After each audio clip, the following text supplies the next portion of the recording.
Ladies and gentlemen, and welcome to Cabarrus County Schools Board of Education regularly scheduled work session. And I'd like to call the meeting to order at this time. Our first order of business is setting the agenda for tonight's meeting. And so do I have a motion that the agenda be approved as it is presented? So moved. Okay, Mr. Harrison made the motion that it be approved. Do I have a second? Second. Okay, on that end, Mr. Phillips seconded. All those in favor say aye. Aye. Okay, the agenda is set as it is presented to us. Now, we've got to move along to the report section tonight. You notice we've got 4 reports that will be given to us by different ones. And so the first one here is the McKinney-Vento, and Miss Donna Smith. She's at the podium, and we're waiting on her when she gets ready. She's got a guest, I think. I do. I guess that I really want you to meet. We're trying to work to begin establishing annual reports on the McKinney-Vento Act because that's such a relevant act of how we're serving children here in Cabarrus County. And it's my pleasure tonight to introduce you to John Basilise, who is actually the one who works in this area.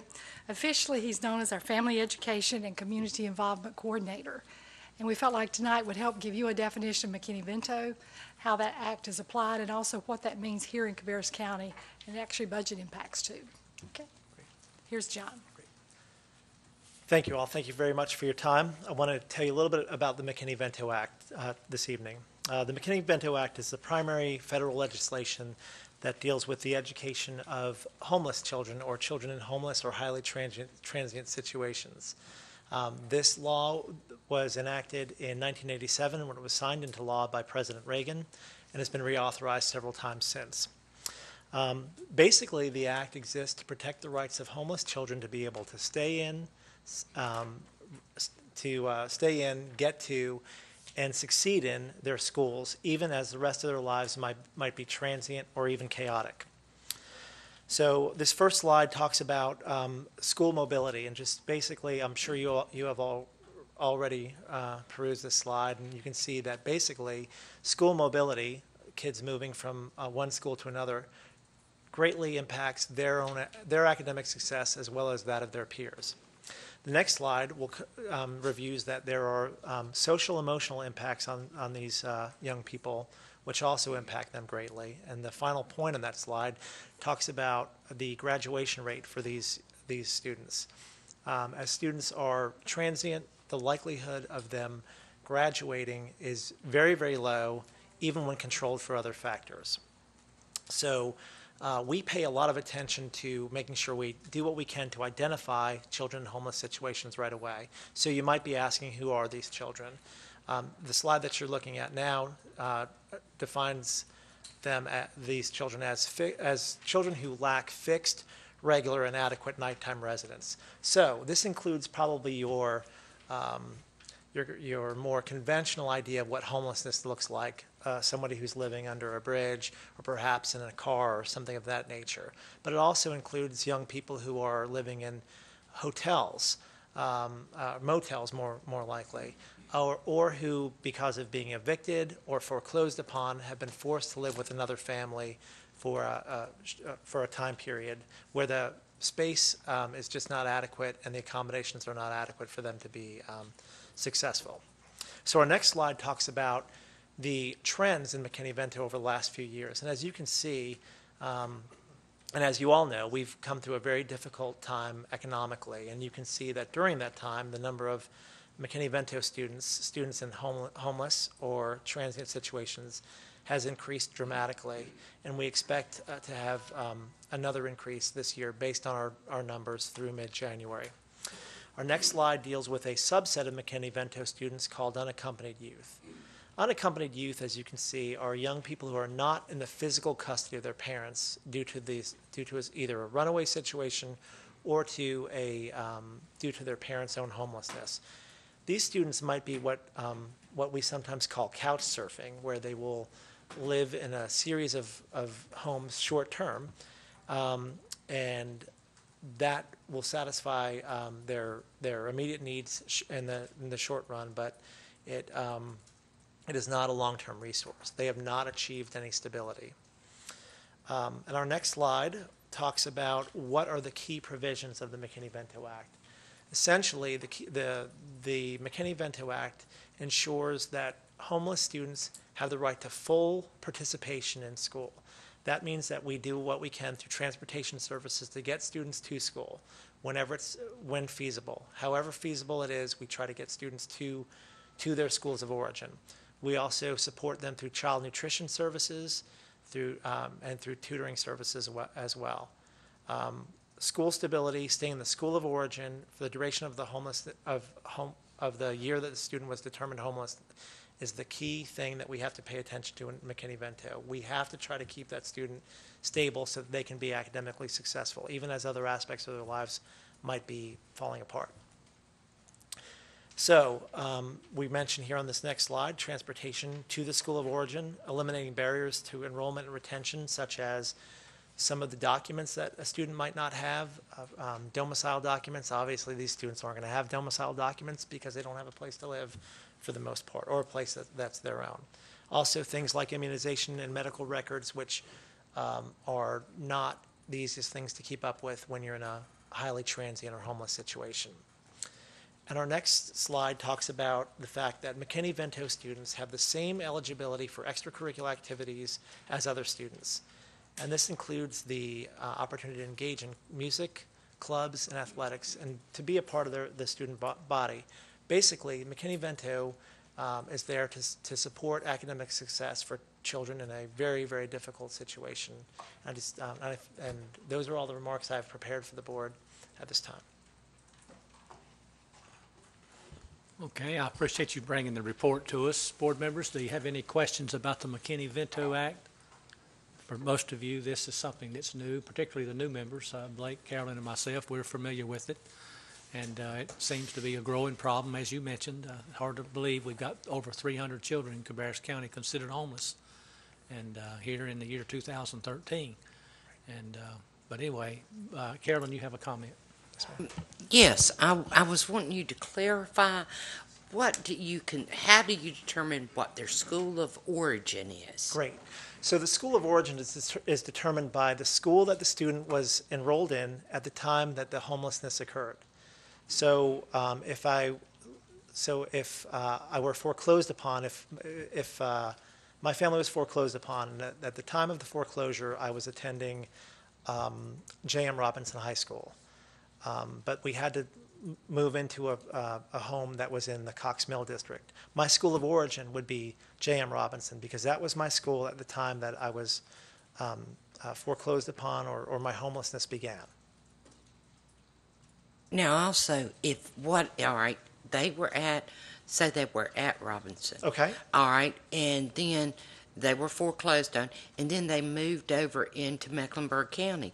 Then we have to go over to Mecklenburg County and get them and bring them back to Robinson. Is that correct? That is correct. To the extent feasible, we have to do that. But what I can tell you is with our transportation department, they are an incredibly efficient bunch of people. They really know how to develop efficient routes to get these students, and they do it quickly and with a great sense of care and compassion.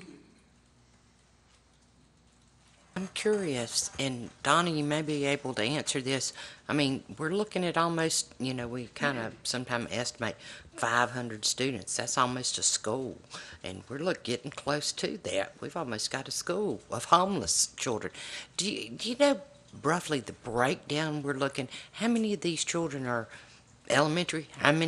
Do we know what the breakdown of this is how many do we have at middle, elementary, or do you have any idea, breakdown what we're looking at? We do have a breakdown because John maintains a database on that, but the one part I would make, and I think John would agree with this, quite often students who are identified as McKinney-Vento now will not be identified as McKinney-Vento, Right. I'm making up words, next year because they will have secured housing. So as we talk about filling an entire school, it tends to be a very mobile population. So therefore, while we may have 300 now, next year our 300 will more than likely be the majority of newly identified students, not continuation. But as far as the makeup across levels. Right. I can't give you the specific data on that. It seems to be pretty evenly distributed. It seems like it's a pretty even distribution. I can certainly provide you more textured data if you'd like that. I'd be more than happy to do that.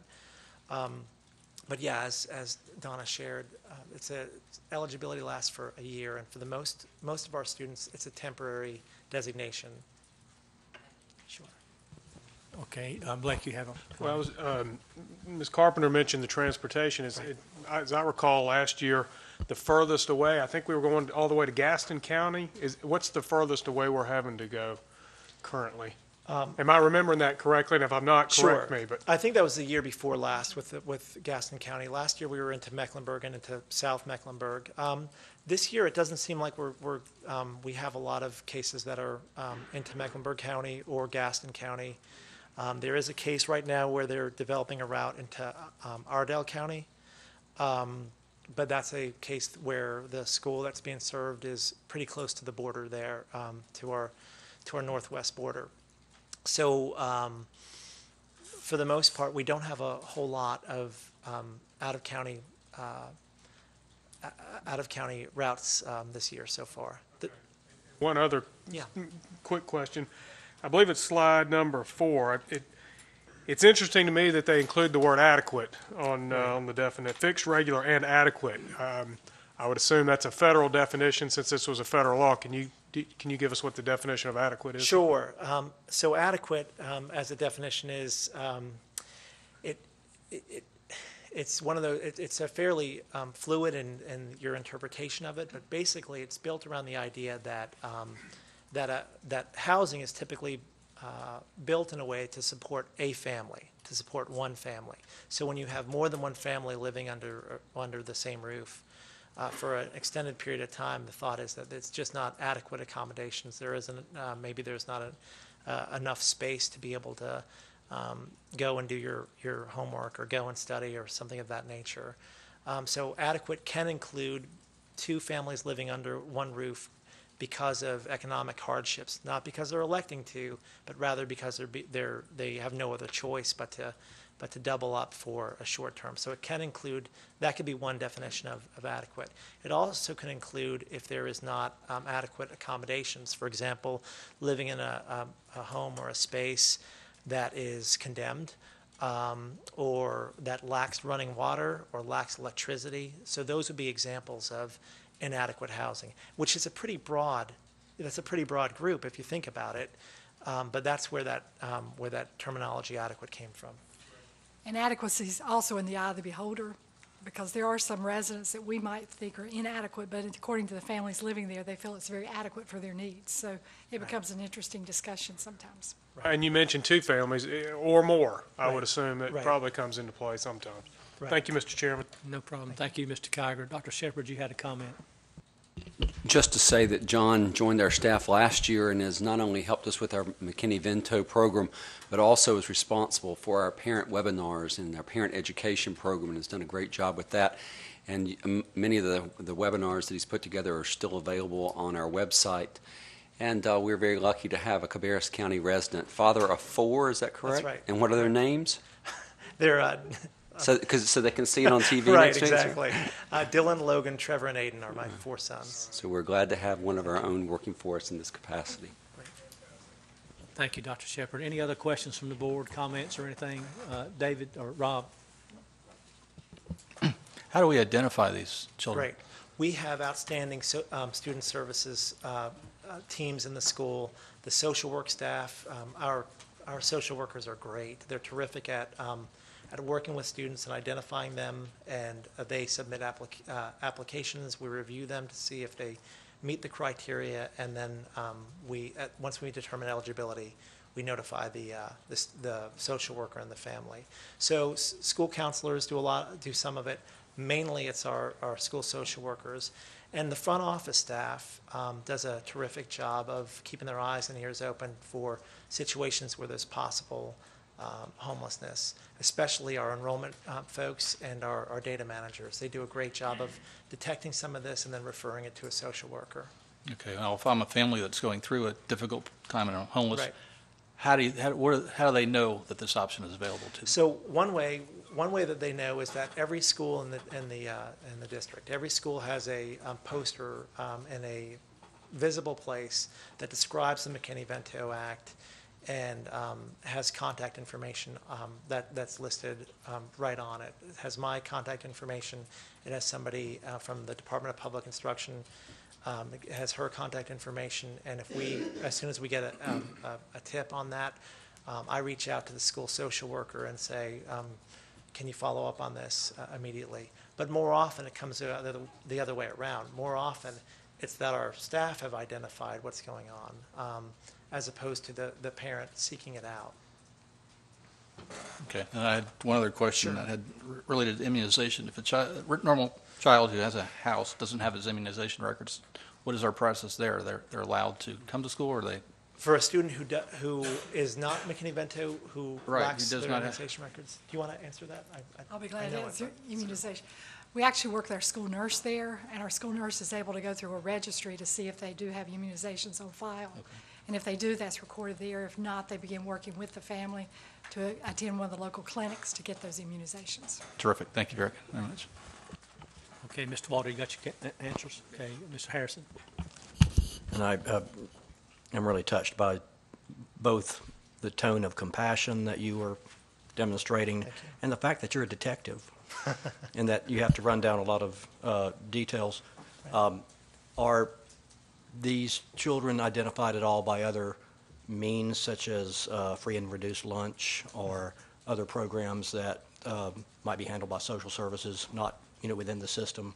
And are there circumstances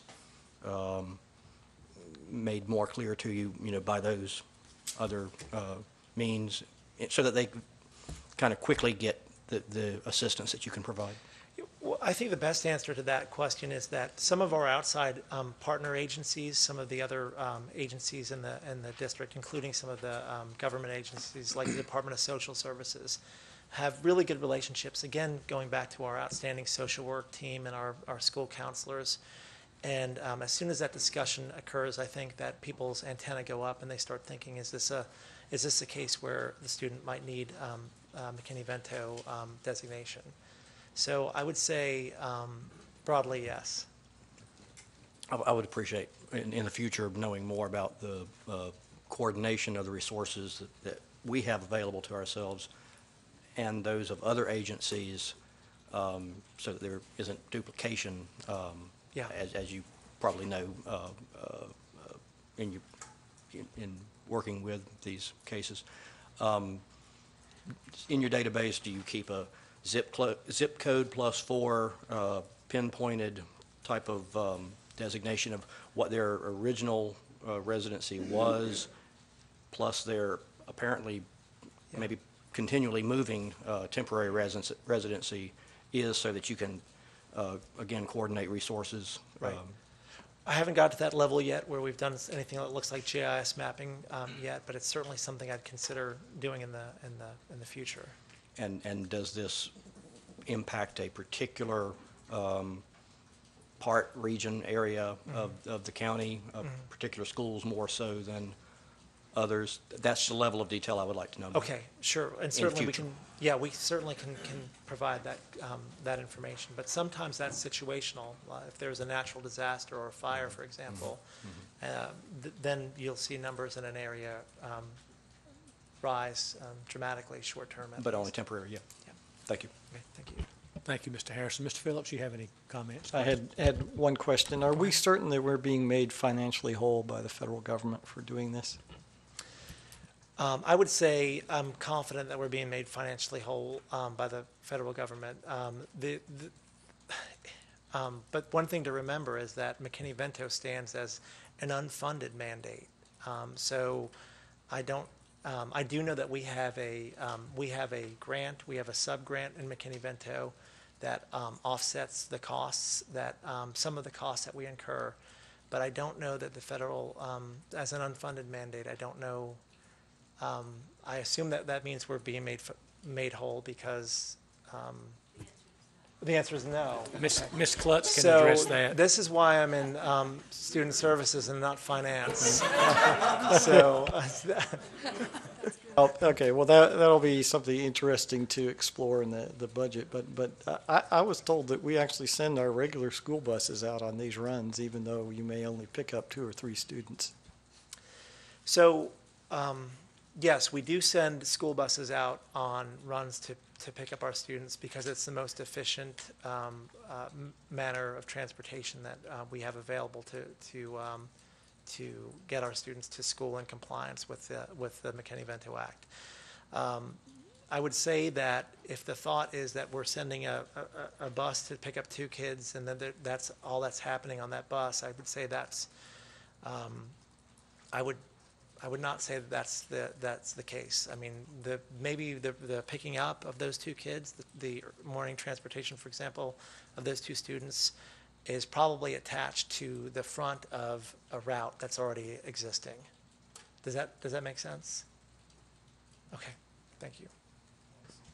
I think, if I'm not mistaken, Ms. Klutz can confirm this, but we do have a budgetary item listed specifically for McKinney-Vento, and it's not a lot of money. It's not a lot of money, and I'm sure that there's probably a deficit every year, but Ms. Klutz could address that a little bit more to better clarify Mr. Phillips' question. I think what Mr. Shue's talking about is we have a budgetary line item that we're requesting this year to take care of, to purchase maybe minivans or some type of vehicle so that we can better, more efficiently transport those students maybe into Charlotte or that's not accommodating a current bus route so that we can provide more efficient services to those students. That sounds great. I'd hate to see us wasting a lot of diesel. You're right. Okay. Mr. Shoemaker, do you have any questions? You know, we passed right over you there. There's several. Obviously, you work very closely with DSS, do you not, with the Department of Social Services here in the county? We do. Collectively, we work very closely with DSS, I would say, yes. And what about the role of foster children? Mm-hmm. Do you have a lot of these children that are in this McKinney-Vento status? Are they foster children, have been brought in from other areas, or? Typically, the answer to that is no. Typically, we don't have a lot of foster children. We do have some. The idea behind McKinney-Vento is that once a student has some stability, they're not thought of as eligible for receiving services. So while a student is awaiting foster care placement, so if the department is looking at taking a child into foster care, but they don't have a foster care placement identified, but they've had to remove them from the risks associated with their home, they're in this sort of limbo area that's called awaiting foster care. While they're awaiting foster care, they are eligible for McKinney-Vento services. If they're established foster care cases, typically they're not thought of as McKinney-Vento eligible. And in those cases, the foster care parents actually provide the transportation for that child to go where they're going. Okay. My next question is, do you have many of these children that are associated with your EC programs? There are some students that are exceptional children who are also McKinney-Vento students. And but it's not a tremendous percentage. But what kind of stress does that put on? Because I'm sure there's a lot more paperwork associated with their with the activities to support them. So what kind of stress does that put on the teacher at the teacher level to support the EC portion of their education and the McKinney-Vento? Are we expecting a lot more out of our EC teachers that happen to have this situation? Yeah. Actually, there's not a difference for that because the EC responsibilities are the same regardless of the homeless or domicile issue of a child. So that in itself, it's the other support folks that have added responsibilities with McKinney-Vento, not the classroom teacher. And I did want to add one point. While the question hasn't been asked, at the time when you're looking and identifying a student as McKinney-Vento, the parent is actually given a choice. Let's say we have Mecklenburg County children whose school of origin is here. They're told at the outset that while you have the right to request your school of origin, you also need to be aware of the extensive transportation you're putting your child in. And if this is going to be a permanent, or you're perceiving you're going to relocate in another county, then let's look at that together. And we've had several families where when the family understood what was going to occur there, which would be extended bus rides and other things, because it's an early day and a late day for long transports, they have made the decision to enroll in the other school that's not their school of origin. And we do the same thing here within Cabarrus County. That's a real important distinction, which that's probably another way you address the unfunded mandate. Right. So those students may feel a sense of community in the place where they are living, even short-term, and in that event, they certainly can elect to go to that school that serves their current location. Thank you. Barry, you finished. In that scenario that you gave there, Donna, the parents decide that they want to re-enroll him, say Charlotte Meck. Does that become his new school of origin? Actually, no. His school of origin will remain the school that the student was at the time that the homelessness So he can go occurred. anywhere he wants to, and it's going to Well, still be. Well, actually, it's not, it's really not as wide open as it might sound. It really tends to be the school that serves where they are geographically in this moment. That would be what we would think of as a school of residence and the school of origin. The school of origin will remain the school of origin. The one that's variable is the school of residence, of where they are. I find it real interesting, Yeah, but that's just sure. the way it is, I guess. We deal with it and we make it work, don't we? Right. Yeah. Right. I appreciate you bringing the report. Thank you once again. Thank you. And if I could Okay. just have a moment to just say, this district's transportation staff, the planners, do a remarkable job of putting routes together for these students and doing it efficiently and in a very caring manner. And the school staff that we have, the social services, the social workers, the school counselors, they do a great job of working with students, and our front office staff do a great job of helping us in the identification of these kids who really need this service. Thank you. Thank you, John. I know they appreciate hearing that little compliment there. I know they appreciate it. Okay, board members, we're going to move along to 3.2. It's the consolidated data report. We've got Dr. Chris Louder coming to the podium, and whenever he gets ready, we're ready. Good evening. I'm going to talk to you tonight about the Consolidated Data Report, which is a state annual report that comes out usually in February or March each year. It came out a little earlier this year. It is a 142-page report that is a public document, so you can look that up on the internet and see all 142 pages if you'd like to do that. I try to consolidate that for you to make it and get you the information that I think is the most applicable to you. For example, one of the things that's listed in there is corporal punishment, the districts that participate in that, instances of corporal punishment. We're obviously not one that doesn't, so that's not something to report on. So it's a big document, and I try to shorten that to give you the information that hopefully you want to see the most.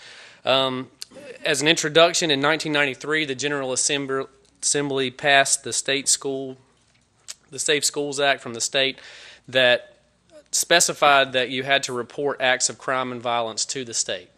And it goes on and gives 16 offenses that are reportable offenses. So all of those 16 offenses, and I will not read those to you, but we have them listed, are offenses that have to be reported to law enforcement and be reported to the state. So even though they're reported, it does not mean that there's an actual charge. So for example, if a kindergartner went camping with his father and brought a knife to school the next day, that is something that we have to report to law enforcement, but more than likely law enforcement is not going to charge the kindergartner with possession of a weapon. The first list there that I show are the 9 dangerous and violent acts, and then the next 7 that are all reportable acts are the 16 that have to be reported to the state. The state summary, this is state information, not our local information. We'll break that down in just a minute. The number of acts of crime and violence decreased by 152 this past school year. 86% of all the acts involve possession of controlled substances, a weapon that's not a firearm or explosive, or alcoholic beverages. That's statewide. In our district, that's 91% of the reportable acts fall in one of those 3 categories. And again, this is state data just to give you a context of the 3 most reported acts in elementary, middle, and high school.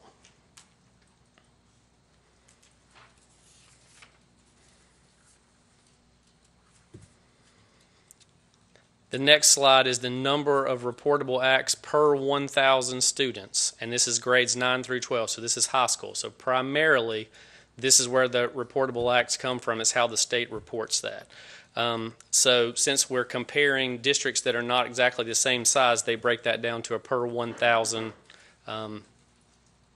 incident report. And you have the state average, and then 4 or 5 of the districts that surround us to give you an idea of the last 3 years and where we fit with those other districts.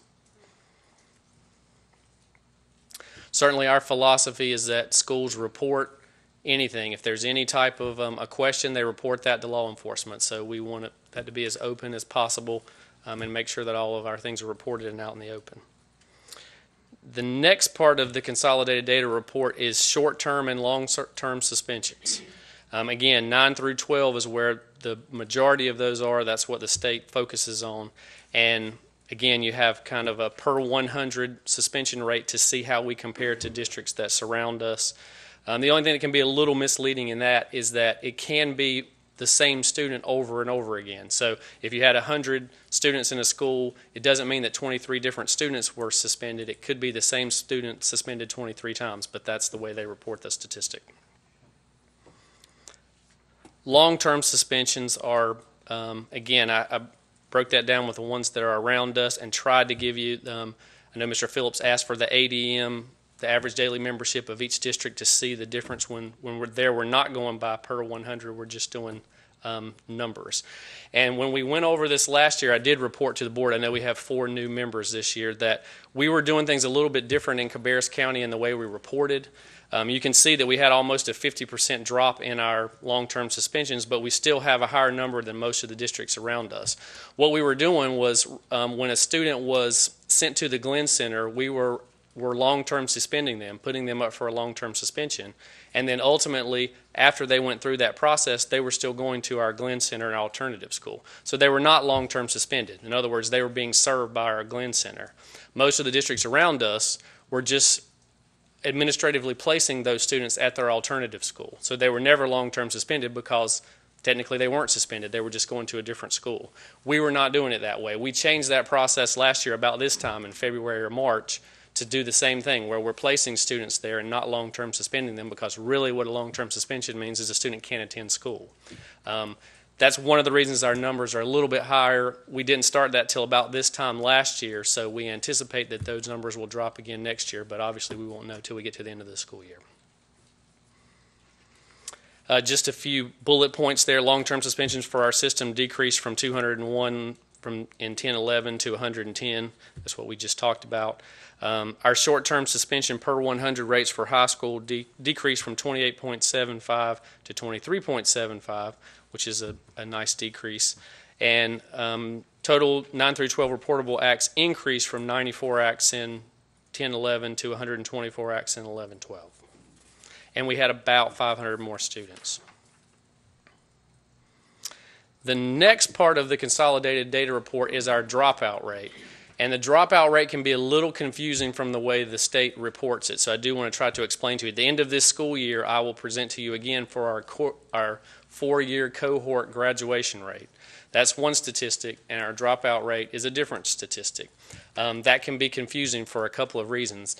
Every state, to some degree, calculated their dropout rate differently. And so it was very confusing when you tried to compare state to state. So about 5 or 6 years ago, the federal government said, we don't want to see all the dropout rate. What we want to know is how many kids start in 9th grade, and 4 years later, how many kids graduate. That is our 4-year cohort rate, and is, in my opinion, a much better statistic than one you really want to follow. How many kids are graduating in 4 years, and they also track a 5-year cohort rate to see how many kids graduate in 5 years. The dropout rate is a little different in the way that it's computed from district to district. So the way they get the dropout rate is to say how many students in the district withdrew from their school and that we could not verify enrolled in another school. And whatever that number of students is counts as a dropout. Okay, so if someone withdrew from our school today and 2 weeks from now they moved to California, but we never got anything from them or request of records, we could never verify that they were in California, then they count as a dropout, and they're computed in this. As soon as they request records from Cabarrus County Schools and somebody says, okay, now we know that they're in school, then they don't count as a dropout anymore. So that can be tough depending on where they go and what type of detective work we can do to figure out where they're enrolled. So it's not the most specific and accurate statistic because it's a little bit fluid and it moves around. We also could count as a dropout on the 20th day of school, and then that student can return to school on the 21st day of school, and now he's in school, but he counted as a dropout. So it can be very confusing, and again, we'll report that 4-year cohort rate this summer whenever we know that. But I wanted you to have an idea of how that's done. The state average, you can see there's the last 3 years. The state average this year was 3.01%. That was a 12.2% decrease from the year before for the state. And then ours was 2.08%, which was a 19% decrease from the year before. So in other words, we're doing better than the state in that way. And our rank out of districts is, last year we were 23 out of 115 districts in our dropout rate, and this year we're 20 out of 115. So again, moving up. Obviously, we don't want anybody to drop out of school, but we want as few to drop out of school as possible. And then just as a summary to kind of tell you how we try to do both. How do we try to prevent suspensions, short and long term, and how do we try to prevent people from dropping out of school? These are just some of the highlights of the things that we work on. And again, we'll talk about some more of these this summer when we really get a graduation rate. PBIS is positive behavior intervention and support. I know Mr. Fail talked to you a little bit about that at the retreat this Saturday, which is positive reinforcement for good behavior. 17 of our schools are involved with that. 3 of those are middle schools, and the rest of those are elementary schools. We have a new attendance intervention plan. Last year, we focused on middle school and being at school as much as possible, obviously not missing more than 8 days of school. We had about a 12% increase in the amount of students that were not missing 2 weeks of school. So that can be a little confusing too, but we had a nice increase in middle school. This year we've moved that to elementary school and have a strong emphasis on attendance at elementary school, because the number one reason that is cited for students dropping out of school is attendance. That's nationwide, that's statewide, and that's in Cabarrus County. In North Carolina, about 42% of students drop out, and the reason they give is attendance, because they miss school for a while and they get behind and can't recover from that. It's about the same in Cabarrus County, a little bit higher. It's almost 50% in Cabarrus County, but the reason, when we can get a reason from them, is attendance. They get behind in attendance and never recover from that. So big focus on attendance, K-12, and hopefully we're going to see that benefit in elementary school, because if we can get attendance patterns fixed in elementary school, then that's going to carry on through. Our alternative programs, the Glenn Center, is obviously a thing that we added quite a bit of staff there this year. They have more programs to work on, some support systems there to work with students. We actually had quite a bit of students at the end of this semester who asked to stay at the Glenn Center this year because they like what they're receiving there. So that's one alternative, especially for students who are at risk. Our PLC, most of you are familiar with, which is, again, another alternative to keep students in school. Early college STEM and IB, we put these on there because any kind of alternative that makes a student want to be at school keeps them from being suspended from school and also keeps them in school. So we're constantly trying to serve each group that we can serve as early as possible to get them in the right situation so they want to stay in school. Graduation coaches, all of our high schools have a graduation coach assigned to them. I know Mr. Harrison used the term detective work for talking about our McKinney-Vento students. That's a lot of what they're doing. They're trying to figure out from these students and their parents why they want to drop out, what their problems are, and how we can hopefully serve them and keep them in school. In that case, sometimes the graduation coach may be the person that finds out that they're McKinney-Vento, and then we kind of put the wraparound services in place to find them out. So they're working with all elements of students that are potentially at risk from the time they enroll and get the 8th grade students coming up, and hopefully until they graduate. Our YES centers is maybe a term that you haven't heard of. All the high schools have a YES center. That's a lab where students can work on the computer, much like the programs that they're using at the PLC. But those students are almost exclusively doing remediation and recovery credit during the day. So instead of, they can come back after school and make up credits, but they can also make up credits during a period of the day. So they may have 3 regular scheduled classes and then 1 period where they can make up 2 classes that they may have failed the year before as they try to recover and make up that ground. And then mentor programs. All of our high schools have a mentor program. And elementary and middle, again, are using this term with students that in 2nd grade that are having an attendance problem.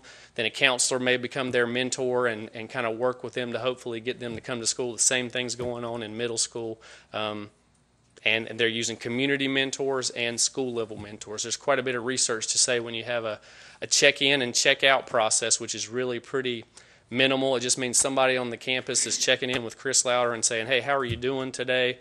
Did you do your homework? Can I see it? Good job. That actually has quite a dividend for keeping students in school K-12. So that's something that we're working on internally, and then obviously we're assigning community mentors when we can find out the interest of students. Thank you, Mr. Louder. That was a very informative, excellent report that you gave to us on the consolidated data. Board members, do you have any questions, concerns? We'll start on Mr. Phillips' side.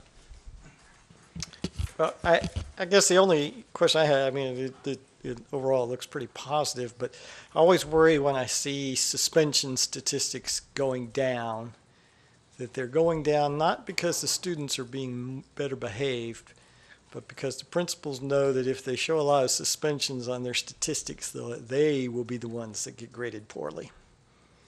So how do you balance that? Yeah, I think that's a good question, because I think it is a balance. I think you want to know where we stand in the state and with other schools in the district. In other words, if I was a high school principal, when I'm a high school principal, if I have twice the suspension rate of all the other high schools, then I want to know about that, and I want to look at that. Now, if after I've looked at all that, it just has that I have twice as many poorly behaved students, then I'm probably going to sleep okay at night. But more than likely, there's something in that data that I need to look at.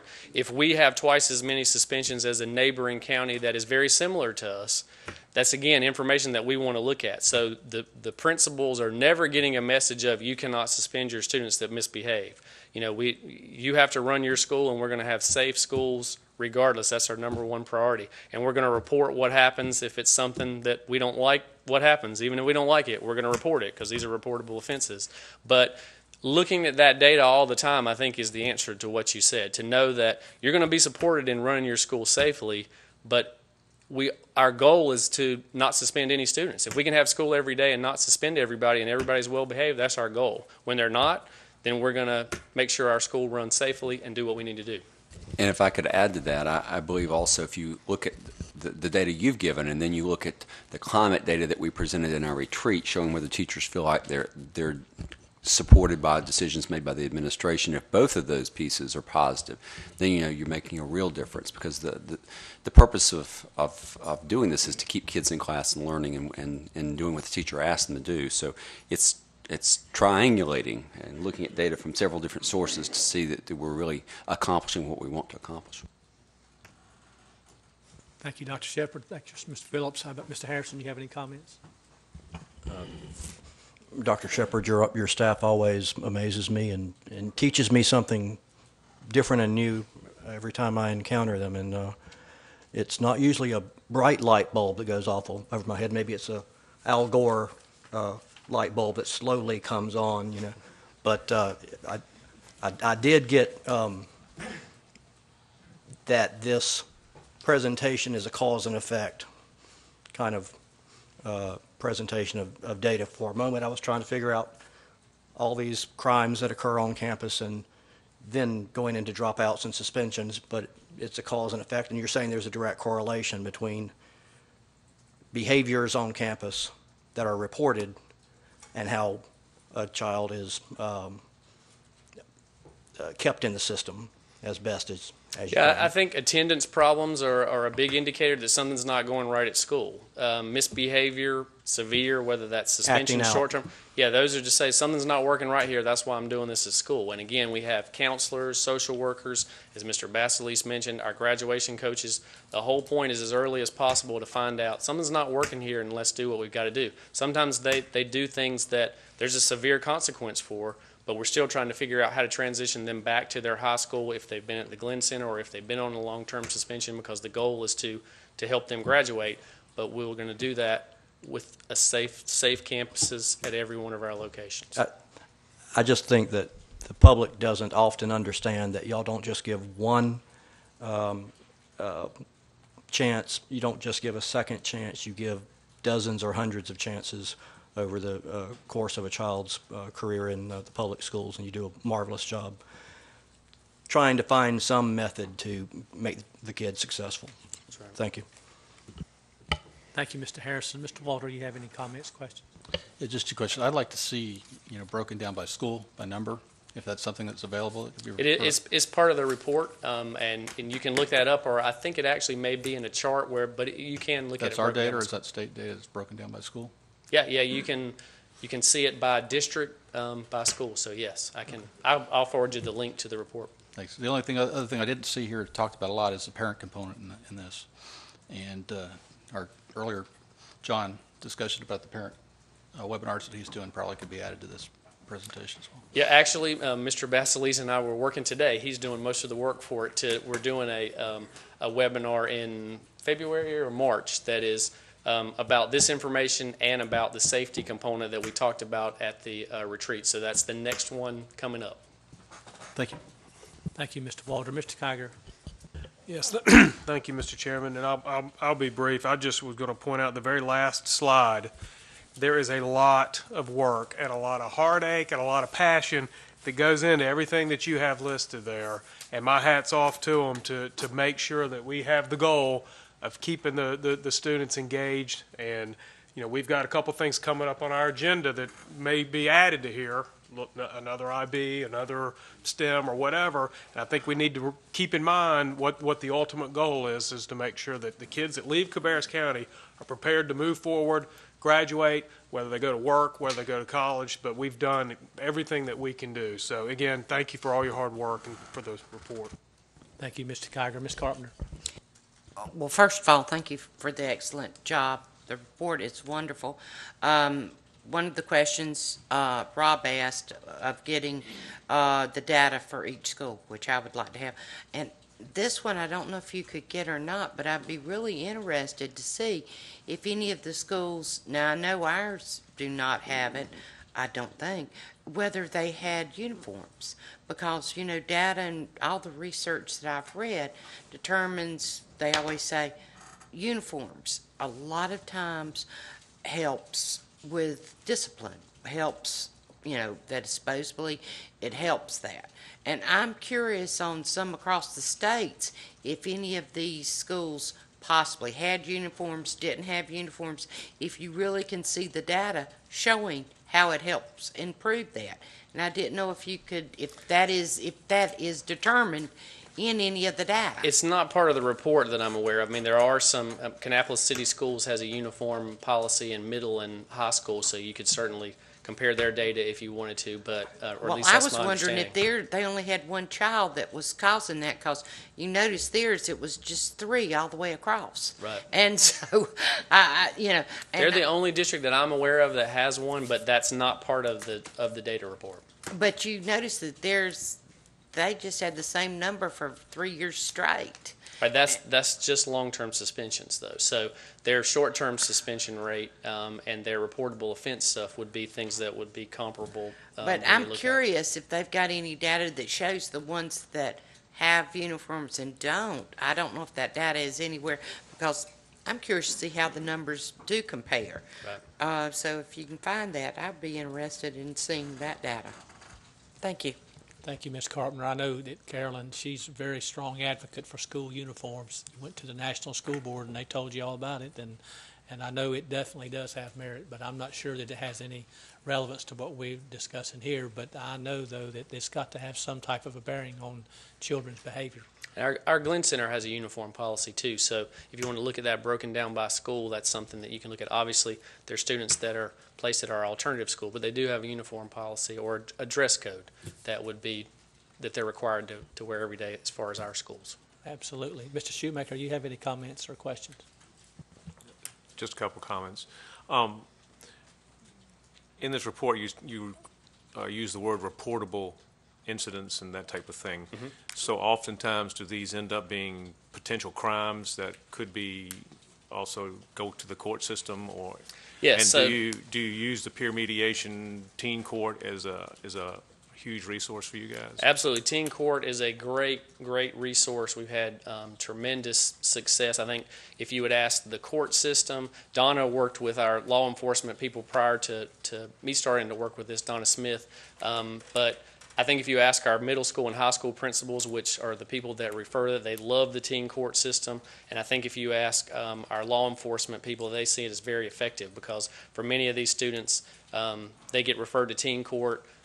That gets passed through that system, and then those students do not have a record, and that intervention keeps them from ever getting a record, and that ultimately is what we're looking for. Again, it doesn't sweep anything under the rug, but it's a great deterrent for students that we use all the time. So in the case that they would go to a teen court, would they end up not being suspended if they adhered to the terms that the peer mediation group had set for them? It depends on the offense. I mean, this specifically, and I could certainly give you more specifics if you and I were, I said this one would be, but there are times when a reportable offense, like the example that I gave of the kindergartner, that may just be the mother and the father come to the school and the resource officer goes over that with the parents in the school, and maybe it's a one-day suspension. The same offense for a high school student could end up being something that they got charged with a referral to teen court, or it could be something where they would get put in the criminal justice system. And a lot of that depends on the details of what they did and how much of a threat that is. But all those options are open and used depending on the situation and how that works. Like I said, parents, school, resource officer, court, teen court, all those are things that the principal and the resource officer are looking at to make decisions. And at elementary school, I know you guys heard a little bit about that relationship that they had with officers. This would be the time where they would pick up the phone and call that officer and say, hey, I've got a kindergartner who brought a knife and went camping. They report that to the officer. That officer may come over and provide that intervention, but they would probably not charge the kindergartner with a crime. But that ultimately is a police decision. We report it, and they make that decision. I had something just at the tip of my tongue, and I can't get it to come out. When they go through the mediation, and it's a peer mediation. You mean teen court? The teen court, yeah. My wife used to be affiliated with that group, so I got a partial glimpse of what was going on. But when they go through that, does the school get the terms that are handed down? Are there terms like community service and things like that the school ends up working with them on that? Yeah, again, that would really be, there's a lot of involvement with the resource officer in that situation. It really, once it goes there, it's not a school matter anymore. That part's not. But a lot of times the resource officer is working with the court system because they know the student, they and the principal better than anyone else. So more than likely what will happen is the resource officer would come back and say, here's what happened in that scenario. If they were assigned community service, they may do some of their community service at the school if the principal and the court, determine that would work. And a lot of times that's the case. Not always, but a lot of times. And in the list that you had, do all of those particular counties and school systems on that list, do they all have the same type of teen court system in there, or do you know that? Teen court is a pretty common intervention in a lot of places, but I don't know every single district or every single county that offers teen court and each one that doesn't. State training. Thank you. Sure. Thank you, Dr. Louder and Mr. Shoemaker and Ms. Carpenter. This might be a good time, for you to inform us about the JCPC. You're directly involved in that, and it has a direct correlation with teen court. Well, I was just thinking that, but I didn't want to interrupt. No, I want to give you every opportunity. We do. That is one of the programs that our JCPC funds.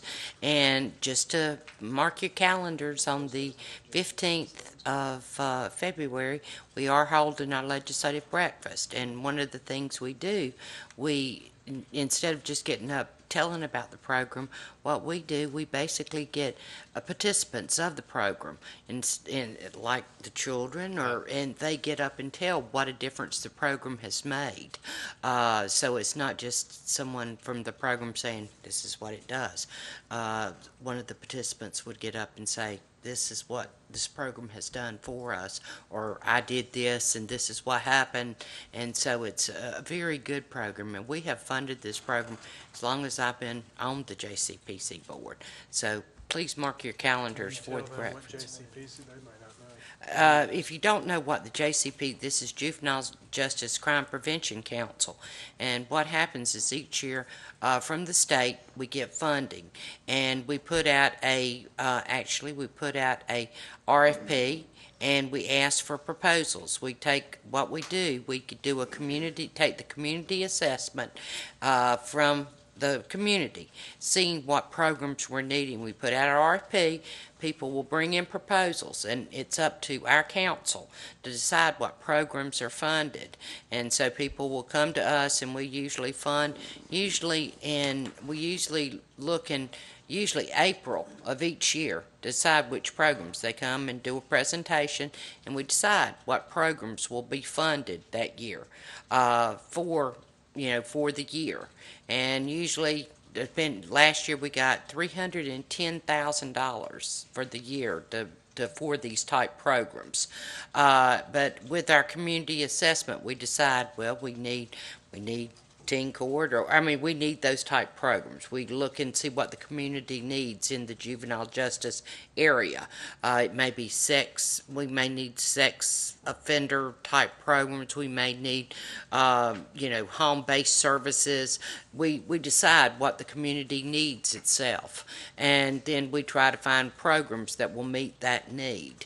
And each year we do the funding and then put the programs in place. But we hope y'all all can attend. You probably got your invitations, and we bring our legislators in usually once a year for a legislative breakfast, and we hope y'all can attend that breakfast. Thank you, Ms. Carpenter. It's always good to get a report from the JCPC, because Carolyn, she's a faithful member of that, been working with it for a long time. Thank you, Dr. Louder, for the report. And while we're getting ready for 3.3, when Ms. Klutz is coming to the podium on the QSCB, I failed to mention that we've got Candace Elwood with us tonight from the Sheriff's Department, and we're glad to have you with us tonight. Thank you for all the work that you and all the deputies at the Sheriff's Office do. I also noticed we had some Boy Scouts come in a little while ago and waved to the camera so they can see you on the camera. Good to have you all with us tonight, and I hope you're enjoying this. Hope you don't think it's too boring. But anyway, Ms. Klutz, we're going to start with 3.3, and so when you're ready, we're ready. Okay. We do not have a lot of change on our QSCB report, so I'm getting a little bored with telling you nothing has changed. So we're going to go to the end of the report, and I'll just give you a little information just to make sure that you're familiar. So on the second page, just want to refresh your memory that we started with $11 million of QSCB funds, and we have the amount encumbered. That's basically what we have under contract at this point. We have purchase orders issued and outstanding at this point. Paid to date represents what we've paid to contractors, $7.2 million. And then the next column that has a figure there, $675,000. We have estimated future expenses. We're anticipating that we're going to use that money, $675,000. The contingency for open projects, $72,000. Those projects we're just not sure about. We're not close enough to the end of those, so we anticipate $72,000. We could need those dollars. And then the last column, balance remaining $46,000. That's money in projects that we've finished up that we're not anticipating using. So just wanted to make you familiar again with where we are on those projects in that report. Do you have any questions? Okay, board members, this is your time. If you have no comment, we'll move on. Ms. Carpenter. You know me, if I see some $46,000 laying there. So have we thought on this 46, now have we looked about allocating that at all, or is it just sitting there right now? We have not, because we're not finished. We've got a couple projects that are not close enough to the end to be able just to take that money. So we have the Northwest project, and we have a couple of those other postponed projects that we're not close enough to the end to be able to take that money. Okay, thank you. Can I make a comment on that? At a construction subcommittee meeting, we talked to Mr. Whitkey and you, and Carol, what we told him was, don't give the money back and then ask for it again later. Hold it as long as you think you may need it, and then when you know you're done, it can slide back over to the contingency. So that's kind of what they're doing. Thank you, Mr. Kiger. Any other comments, questions from the board? Okay, thank you, Ms. Klutz. That was a good report. Okay, we'll move on to 3.4, and Mr. Wick is coming to the podium, and he's going to give us the project status. I believe that's what it is. Yes. Good evening. Just a general statement I guess I'll make is that of the 35 projects that we have funded for QSCB and are active, we've completed more than 65% of those to date.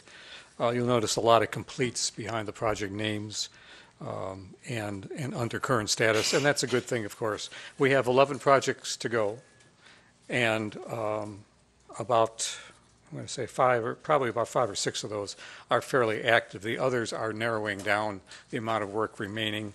In the case of Central Cabarrus windows, that we're really waiting for a time where we can get in and work on the gymnasium and complete that project. We have all of the gymnasium windows, the upper level windows to replace, and we can't do that with the kids in the space, so we have to wait for that. The next project that's active, or semi-active, I'm going to say, is Concord High School, the dining room expansion.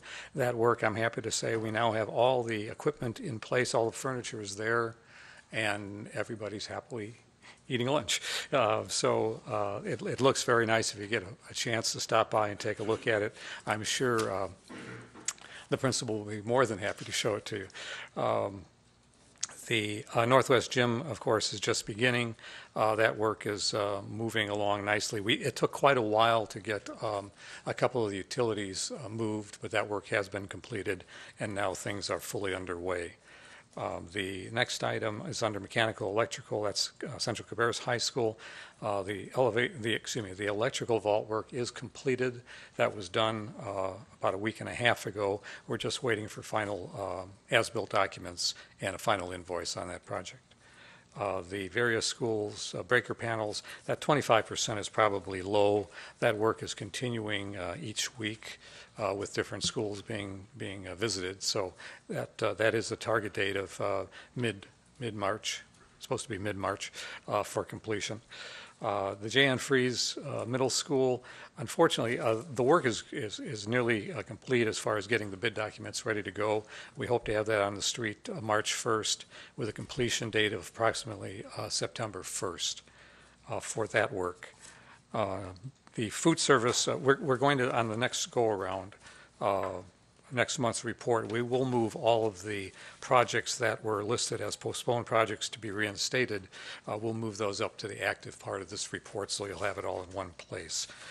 If you go to the second sheet, by the way, all the IT projects are done at this point and 100% complete. The remaining projects are the ones that we've just reinstated, or that you have reinstated.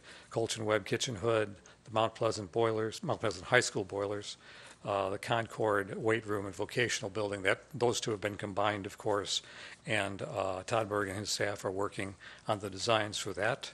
And then, of course, the Northwest High Boger Fields. And those have been submitted to the National Guard. We're waiting for a response from them. I doubt that it's going to come quickly, but as long as they get a positive response to us before summer, that's what we're looking for. So as soon as we hear something, we'll let the board know. Are there any questions? Thank you, Mr. Wickey. Only comment that I have, and I'm sure the board may have some comments, on the one that we just talked about on the first page, J and Freeze, the partial roof replacement there. We're showing substantial completion date 3/15/13 or 3/5/13, and you're saying it's going to probably be September. Yes, sir. We might want to change that Yes, on we will here get to that. get that updated. Right. Are there any other comments or questions from the board? Mr. Chairman, we'll start on your side. Okay, Carolyn, you have anything? No, because this is just for the Q, this isn't the other. No, this is QSCB. Okay, Mr. Kiger. Okay, Mr. Walter. Mr. Harrison. Just a little clarification. Some of the mechanical and electrical and plumbing engineering items are 100% complete, but the notation indicates that you're awaiting final invoice or awaiting final closeout. I'm sure there's just a subtlety to that. They're complete, but it's just administrative pieces to get in place. The physical work is 100% complete. Yes, there is on the... Not the project. I guess the 100% doesn't jive in my mind with awaiting some remaining piece. If you can clarify. Yeah, the percent complete is really, in my mind, it's the completion of the construction. Of the work itself. Yes, and it sort of drives where we're at in terms of spending money versus the actual crossing of the T's, dotting of the I's, and so I won't have to ask that question again in the future. That's fine. It's a good question. The work is done, yes, but the paperwork is still in process. In process. Gotcha. Yes. Thank you. You're welcome. Thank you, Mr. Harrison. Mr. Phillips, you have any comments, questions? Okay, Mr. Wickey, thank you for your report. Thank you, Excellent sir. report tonight. Okay, board members, we're going to move on into 4.1, And these next 7 items will be items that we'll be discussing tonight that will be up for either a consent or action agenda on February the 11th. And so whenever each of these presenters present theirs, we'll do a round of questions, concerns, whatever you may have.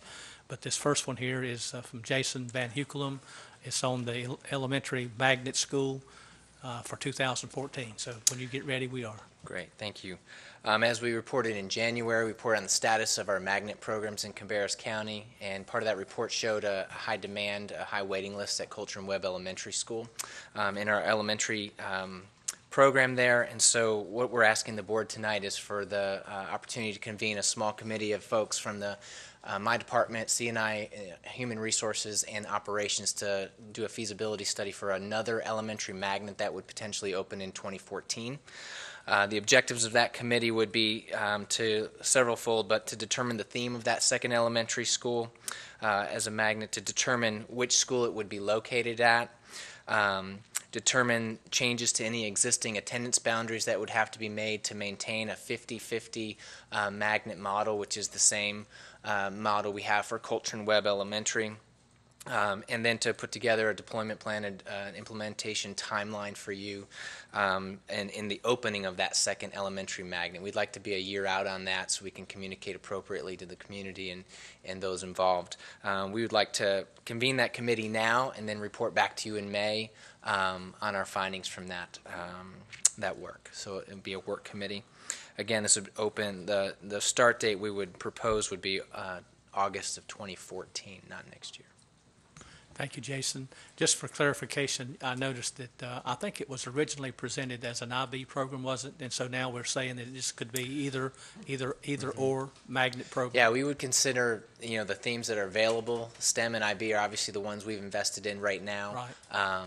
And we would kind of do our due diligence to kind of see what is out there, what's best for Cabarrus County schools, taking into account our current pipelines that we have. STEM, we have a K-12 pipeline for STEM, but we only have a 6-8 pipeline for IB. But that would be part of the discussion. Yes. Any idea how many people is going to be on the committee? 6, 8, 10? I would anticipate less than 10.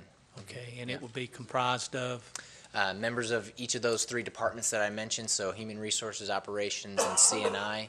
And we would invite some parents that are currently on the waiting list at the Coulter and Webb to be a part of that committee as well. Okay. And maybe even a board member, maybe? We would welcome that, yes. Okay, all right. So that would be something we'll take into Absolutely. consideration. You let us know when all that, Okay. however they decide to do Great. it. But we'll open it up for questions at this time, keeping in mind this is going to be on either the consent or the action agenda for next Monday. So however which way the board decides. But we'll start on Mr. Phillips' side with comments, questions, concerns. If there is none, we just move forward. Okay, so as part of this discussion, you will decide whether this should be an IB or a STEM or something else, right? Correct, This yeah. is not, it's going to be an IB, and now we're going to decide where to put it. Correct, yeah. We're Okay. going to do that study, absolutely. Okay, good. Glad to hear that. Well, on the third bullet, when I see determined changes to existing attendance boundaries to support a 50-50 magnet approach, it bothers me that we're going to be potentially changing attendance boundaries to elementary schools when we have an elementary school that's got plenty of room to accommodate a magnet school. Now, I know it's not where we would like it. It's Right. not in the center of the county. But if we put all the magnet schools in the center of the county, the people on the outsides, the edges of the county, still have a long way to get there. And so I almost think it would be better to have, one magnet central, one magnet west, one magnet east. And I probably did that wrong, but Right. in terms of where I put my heads. But I would just encourage that the committee consider that at least. Thank you, Mr. Phillips. Mr. Harrison? Can you go into some detail to the extent that when STEM or either IB programs were set up, that you've already got a model that you're following and that you're replicating, and you're not obviously not Sure. Recreating the wheel from Right. scratch, but you are still being flexible or adjusting Correct, yeah. those previous models with this new opportunity? Could you just go into some detail Yeah. about Yeah. the previous plans and how you Yeah. are reapplying those Yeah. to this situation? So the previous plan, the most similar would be that of Coulter and Webb, which was 50-50 model, and they did redraw some attendance lines to make that happen. There's some benefits to that, and there's some downsides to that. So that is something the committee would have to look at and kind of explore as to what the benefits of those are. But we would use a similar approach as far as the implementation of personnel, the implementation of professional development. IB is much more prescriptive than STEM. So that would be, if we were to go the IB route, that would be, we would follow a lot of their guidelines, whereas STEM really has no prescription. Every STEM school in America is very different. And in the setup of the STEM program over the years, so sorry to talk in corporate speak, but there were any number of lessons learned or things of that nature, whatever. Were those ever formalized from those previous experiences, or is it just kind of common sense among the staff now to do or not do certain things again, so that the process is smoother and that you've learned from that prior experience? Right. Yeah. I don't think it was ever documented, not that I know of. I was not here when that happened, but we do have many of the people who were here. And so as part of that initial planning would be kind of like taking a look at what did work, what didn't work in the initial planning for Culture and Web. Collective knowledge, I guess. Yeah, right. Organizational knowledge. Thank you. Thank you, Mr. Harrison. Mr. Walter? Well, I like the fact that we haven't made our decision yet, that we are going to take some due diligence. I like the fact that we have options that we're considering for the community. I'm a supporter of STEM schools. And again, if we're going to consider an attendance boundary change, I think we definitely need somebody from the board on the committee. I'd volunteer to do that. But that's all I had. We like volunteers, Mr. Walter. We like volunteers. Mr. Kiger, you have any comments? No, I don't have any comments. I fully support putting the committee together to do it. I didn't, when I first read this, I said, okay, that's fine. It didn't dawn on me, but do we need, we need to vote to put a committee together? That seemed a little odd. Okay, yeah. Well, then I wholeheartedly endorse. How about that? Thank you, Mr. Kiger. Ms. Carpenter? Well, I agree, and I think that we should have a couple members of our board, and I'd volunteer too, and I agree with Jeff. I think, having everything in the center, I think we should give everybody an opportunity, and we need to look at some of our schools that do have open space. But I think it's a great idea, and I have no problem with voting on it to giving that option to show our support. And so I think it's a great idea. Thank you, Ms. Carpenter. Mr. Shoemaker, you have comments? Well, I wanted to volunteer too, but I'm at the end, so I guess that's done. Maybe we can have up to 3. More than merrier. But it's not a problem. The real question is the timeline. At this point, you have no fixed timeline, so it will be part of this committee's responsibility to give us a recommendation for the timeline that you see and for the program that the committee has. And I just encourage you to use good statistics and not just because STEM is the most popular thing out there, just go that route. Right. And just because IB is, you want to fill it, but really use some real good science on it. Absolutely. And you're welcome to join our committee. It makes everybody's job easy when we got plenty of volunteers, don't it? Okay, board members, everybody okay with the consent agenda for the 11th? Everybody good with that? Okay, thank you, Jason, for your report and for the, you got consent agenda for 11th, your item, okay? Next, you're also going to be up for the splash, so we'll move right on into that. All right, great. You've been able to look at several pieces of information regarding language immersion. Just to kind of clarify at the outset, we're asking for board approval to start a Spanish language immersion next year in 2013 and Chinese language immersion in 2014. I do want to recognize Darren Roberts, who's back here, the principal at Furr Elementary. He's been one of the primary drivers of this at Furr Elementary School. Has done a lot of work in the community making sure this is a viable option for Furr Elementary School.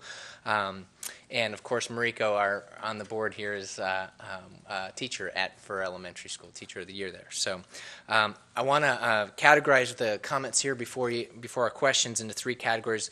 We believe that the language immersion is right for students in Cabarrus County.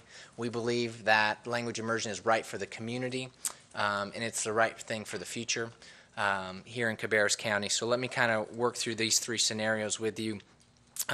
The research on language immersion is very convincing that language immersion is good for every single kid. Okay, the cognitive research behind that is that when your child is in a language immersion environment, the way I like to think of it is their brain is on fire. And the synapses in their brain are going 100 miles an hour, and they are learning at a very high level. It creates smart kids, all kids. Specifically, when you consider the challenges that we have with our Spanish-speaking students, this is good for Spanish-speaking kids. And the research there, again, is overwhelming, that not only do we get what we want fluent English speakers out of this program, but we get educated citizens out of this program who do not fall behind in math, in science, and social studies. And these students, instead of lagging in those other areas, learn English just like we would ask them to do, but they also are educated citizens upon completion of the language immersion program. And again, the evidence there is overwhelming. You've been able to see some of our statistics on our Spanish-speaking students here in Cabarrus County. In particular at Furr Elementary is the document that I gave you there. And the evidence here would suggest that language immersion can cause a full gap closure there between our Spanish-speaking students and our English-speaking students. In addition to that, it's right for our students because it prepares them for a global world. And so we know that we live in a global context and that some of our students in Cabarrus County are going to be working in that global context very with real firsthand knowledge. And being fluent in two languages, whether that's Chinese or Spanish, opens up a lot of opportunities for students and young people. To graduate from high school fully fluent in Chinese would be a gift to a child that would open up many other doors that other students might not have. And to offer that to our families would be, in my opinion, a very good thing. Additionally, with Spanish, to graduate fluently. Companies in North Carolina, and indeed right here in North Carolina, work in a global marketplace, and they need students who have that worldview, who are able to, what I would call culturally fluent as well as language fluent, to work in those environments. Secondly, I believe this is right for our community. We live in an age of choice. Education is a commodity. Our families go shopping. In particular, our families with young children go shopping. We have done very well here in Cabarrus County schools. 99% of the students who could go to a Cabarrus County school, they do. But the families who have young children are going shopping, and they are being bombarded with advertisements, quite frankly, just like they do with when they buy a car and when they buy anything else. And so when they have their 4-year-old, they're shopping for education. And I believe that these two language programs would add to the menu, right, for Cabarrus County residents, and cause them to think and consider public school versus charter school versus private school versus homeschool. And quickly, our culture is becoming very consumeristic about education. With the elimination of caps on charter schools, we can expect to see a new market here in Cabarrus County. Up until now, we haven't really experienced that type of competition. And so we need to consider that up-and-coming families coming into our school systems, not our current families necessarily, although some will consider moving their kid as well, but our up-and-coming families, when they enter into the marketplace, they're going to look at all of their options, and they will shop. And we want to have those options available for Cabarrus County schools. In addition, you can see from the data I provided you there that there are 20 districts in North Carolina that currently offer language immersion programs. Some of them are supported by VIF. Almost over half of them are supported by VIF. The other half do it on their own. And it's interesting. I know we do have 115 districts in North Carolina, so you might be thinking 20 out of 115, is that, good momentum for us to consider this? But look at the districts that do have language immersion. And what you'll find is these are the districts that we benchmark against. These are the districts that surround your major metropolitan areas in North Carolina. These are the districts, when we look at any data set, whether that's ACT data, SAT data, any academic indicator, we're trying to rank ourselves against Union County, Charlotte-Mecklenburg, Iredell, Statesville, Buncombe County. All of these schools have immersion programs, have been doing it for quite a while, and have it in multiple schools, in fact. So you can see that data there. And finally, I think it's right for the future. I just want to highlight a couple things that are just kind of coming down the pike that just kind of indicate this is not going away. It's not decreasing. It's only increasing in popularity and as a viable instructional approach in the United States of America. As you probably know, the Global Task Force for the Department of Public Instruction here in North Carolina just issued their report.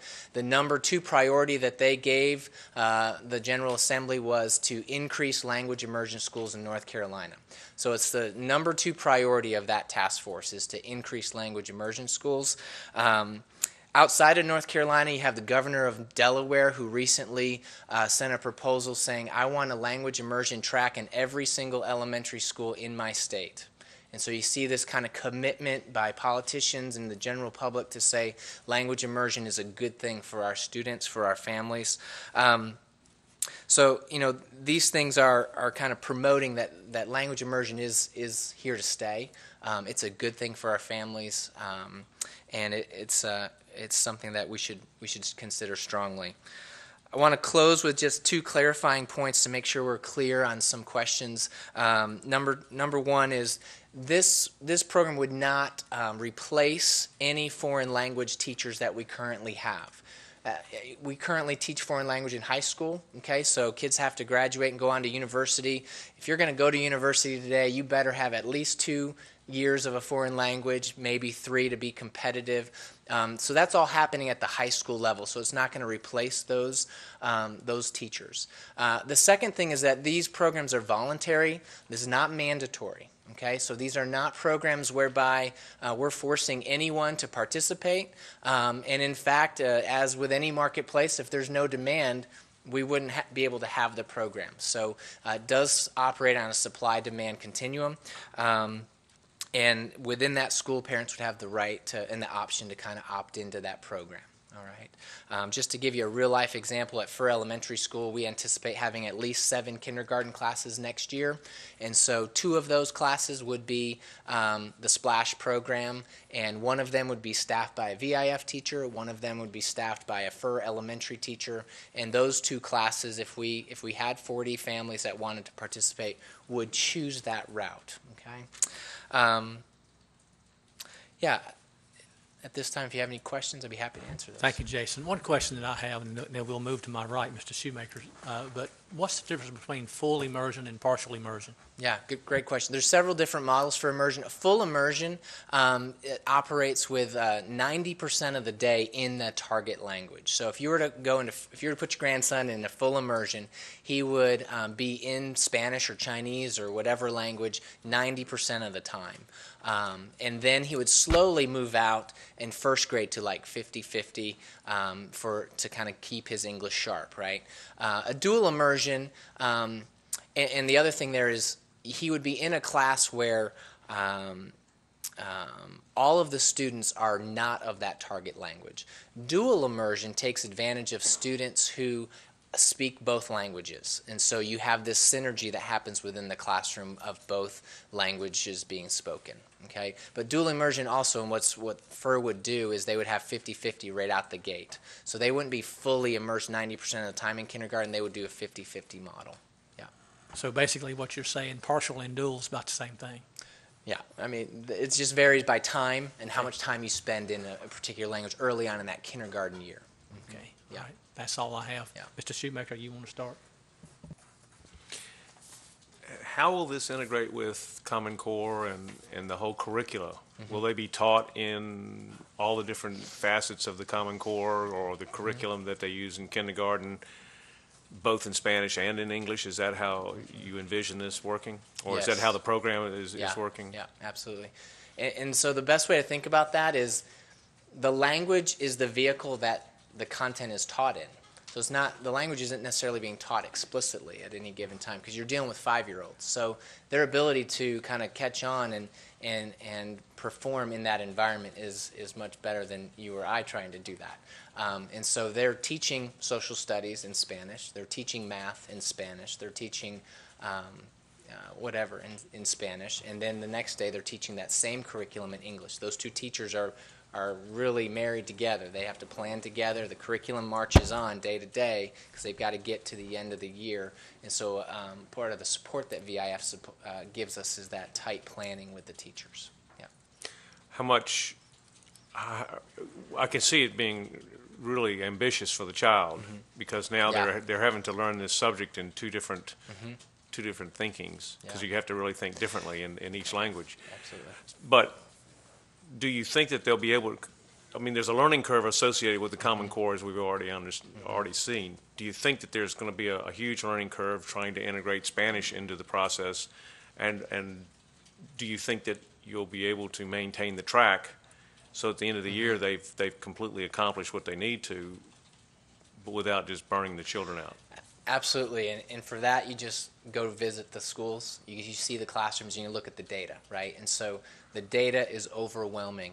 The schools that we visited and the national data sets that are used to kind of do good research on these programs, the students not only perform as well as other students, they outperform. And so yes, I'm 100% confident they would get to the same objectives.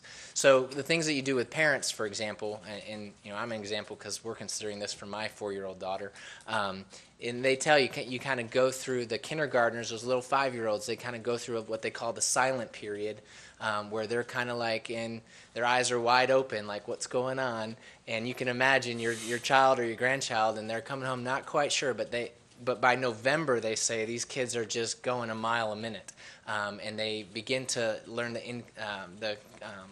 they call it the music of the language and the rhythm of the language, and then they start to pick up on things. And you know, when we visited the school that we were considering for our daughter in Charlotte-Mecklenburg, I mean, we sat in a kindergarten classroom and were just amazed at the students and how they performed. Along with learning that, obviously each year you're going to be adding more teachers to the. Will you have materials in Common Core that will be Spanish materials as well as English materials, so that you will have to have that, or most of your Common Core materials online? Well, now Common Core materials is a whole nother topic because we. Well, I understand, but we're talking. Yeah. You know, we're Right. in this Common Core world. Right. We're fully invested in that, Yeah. or trying to get there. Yeah. But now we're introducing this immersion process, and so I'm just trying to feel the integration. Sure. And so if you look at the budget that's provided there, we have budgeted for monies to be for the Spanish side of that immersion every single year, because we do have to have a language-rich environment, so we need books in Spanish. Just like in a kindergarten classroom, you would have English books for kids to read that are colorful and great pictures and engaging for students. You need the same thing in Spanish on the Spanish side. So you know, every year we have to provide that for the classroom that will do the Spanish as it progresses. Once it's fully implemented, we just have, you know, just some resupply costs that go into that. But yes, they're completely aligned. And you know, your social studies, your science, and your math in particular, those Common Core objectives can be taught in any language because they're not language specific. So the timeline is hopefully next fall at Fur, then the following fall at Cox Mill with the Mandarin. Correct. I talked to a young mother today who's getting ready to enroll her child possibly at Cox Mill, but she was looking at Providence Day and several private schools, but she was really happy with the results that she was seeing from the neighbors and all, and was really interested in the fact that her child would possibly get a chance to learn Chinese even with the program that they have there. So she was extremely excited about the opportunities and felt like she could stay in Cabarrus County schools and get just as good an education as she would if she went to some private school. Great. So that's all I have. Thank you, Mr. Shoemaker. And also, just for clarification, Jason, and you can hit me on this if I'm wrong, the funding is allocated for FUR, whereas it's not for Cox Mill next year. Correct. So we're only talking about August. Yeah. Okay. So you clear on that. The vision. Yeah. I was just trying to get the full vision of this proposal. Yeah, I just wanted to make sure we all knew that, because that's probably going to be a question anyway. You know, that's probably going to be a question anyway. So we just might as well go ahead and clarify it now. You want me to speak in more depth on that? Or Maybe guys just for a could- minute or two, okay, if you want yeah. to, Jason, just make So- sure it's clear for everybody else. Sure. So the difference in funding comes from different sources of funding. So at Fur Elementary School, because of the high ELL population, English as a second language population, we're allowed to use what's called Title III money, which is a federal grant that we get every single year. We're only allowed to use that money for what's called supplemental services. So we can't even use that money to purchase to hire ESL teachers. That comes out of regular money. So this is money that we have every year. We currently spend this money on things like professional development, supplies, and things like that. And so we would be, that money's there and already budgeted. Whereas Cox Mill, we don't have a large Chinese-speaking population in our ELL program, so we can't justify using Title III money for Cox Mill Elementary School. We would have to have an alternative funding source for that. And we would run it through the budget process just like we do anything else. So, yeah. Thank you, Jason. Ms. Carpenter, you have any comments or questions? So in other words, you'd need additional funding for that, and that's where that 60,000 you're talking about, correct? For Cox Mill Elementary, yes. Mm-hmm. So, but you're basically looking at one teacher at 60,000? The teacher is not, the teacher's already allocated, so it's not for the teacher. It's for the program support of VIF and the classroom supplies is what you're paying for. The 60,000. Yeah, if you look there on your budget, it starts out at 60 and decreases over time because of the agreement that the General Assembly has with VIF in their promotion of language immersion. Yeah. With that, so how many teachers are you looking at basically then? 2 teachers? So for Fur Elementary, you're looking at 6 at the end in 6 years. 6 years from now, you would have 6 teachers, one at every grade level that would be VIF Spanish-speaking teachers. Yeah. Okay. Well, first of all, I want to say thank you for the work you've done. Basically, you kind of know where I stand on this. Yeah, I've made it very clear because basically, I am at the which I informed y'all on Saturday. I have a problem because we have children that have not, they're not at the reading level they need to be at. And my problem with this is, here we go, we're wanting to teach our children Spanish and Chinese, and we've got children right now that are not even reading at grade level. And for right now, they're at 65.9%, which basically you're saying 35% are not at grade level. They can't even read. But you're wanting to teach them Spanish and they can't read. And you informed me of that on Saturday. We've got some children in our system that can't read at all, which really upset me. You realize that. As it should. I'm And glad then, it as upsets you you. mentioned earlier, you've got 115 school systems, and you only have 20 that are doing this program. But, we're here for the children. Reading is a very essential thing. And as I mentioned earlier, we've got to teach them the basics to start with before we start, trying to offer other things. And this is where I feel very strongly about this. And we go back and in 2008, they were on the trend up. They were at 7.1, and they were doing good. Then they dropped back down to 67.8. They stayed that way 2 years, and then they dropped down again. Reading is the key fundamental thing. And as I mentioned to Dr. Shepard, if we could be at grade average, I'd say fine. And I'm not saying we don't need to be aggressive. We don't need to look at the future. I am all for that. And we've done this with our magnets. We're still progressing in that way. We've got our PLC, we've got our early college, we've offered other things. We're offering these things. But again, I feel like we need to be emphasizing on our reading before we jump the gun on this, before we put funds into this. We need to be getting these children up the grade on reading before we do this. 2, I'm concerned, it was said we're going to take these ESL teachers out. Where are we going to put them when we take them out? At other schools for more support at other schools. Yeah, and What- we're growing in that population. So as Cabarrus County grows, we increase in the services that are needed. So we're always growing this population of teachers that are required to provide these specialized pull-out services to teach English as a second language. So no one would lose their job if that's your question. Yeah. Well, that was one of my concerns that I had with that. And I'm very concerned with the reading. I feel like we're supposed to be teaching the 3 R's to start with. Right.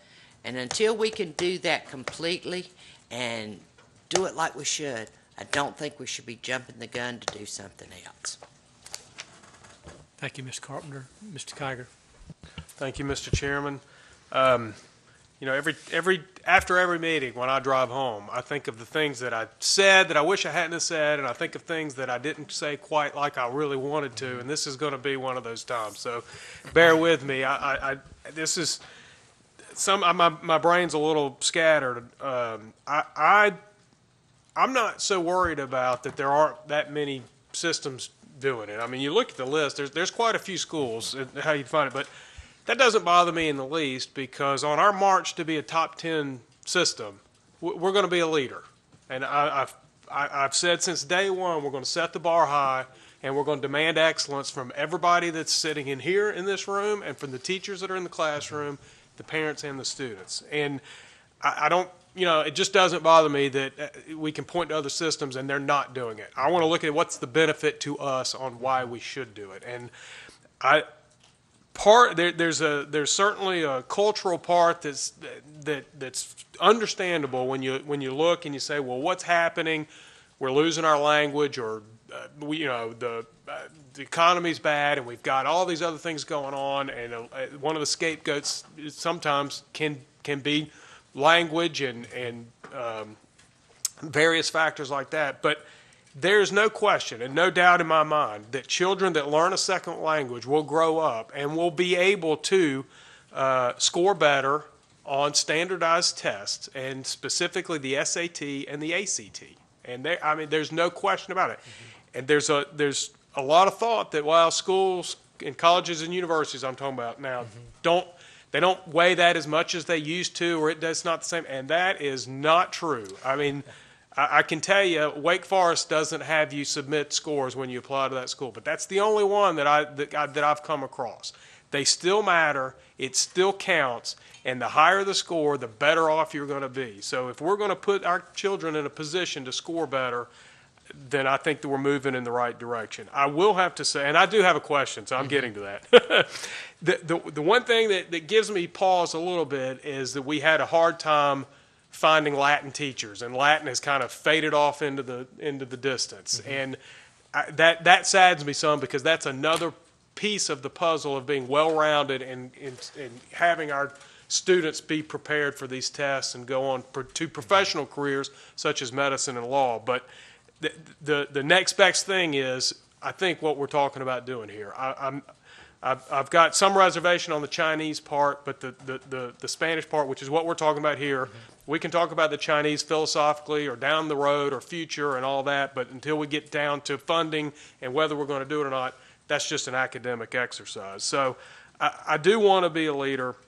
I guess the one I think Mr. Shoemaker's question answered a little bit of this for me of the teaching part, that we're actually using our curriculum. Correct. Just in Spanish. Correct. And one of the concerns I think that has come up previously is, where does the content come from that you're teaching the foreign language from? Well, the answer is, it's our content. Absolutely. Is that correct? Am I understanding that correctly? Absolutely, yes. Okay, gotcha. Well, that's important. And again, I'm supporting the program. I think FIR will do an excellent job with it. I want us to be a leader, but I want us to be able to look backwards and say, well, did it work or did it not? And then, if it hasn't worked or there's some issues, we've got to be ready to move forward or change course if that's the case. But as of right now, for the proposal, I'm okay with where we stand. Thank you, Mr. Kiger. Mr. Walter.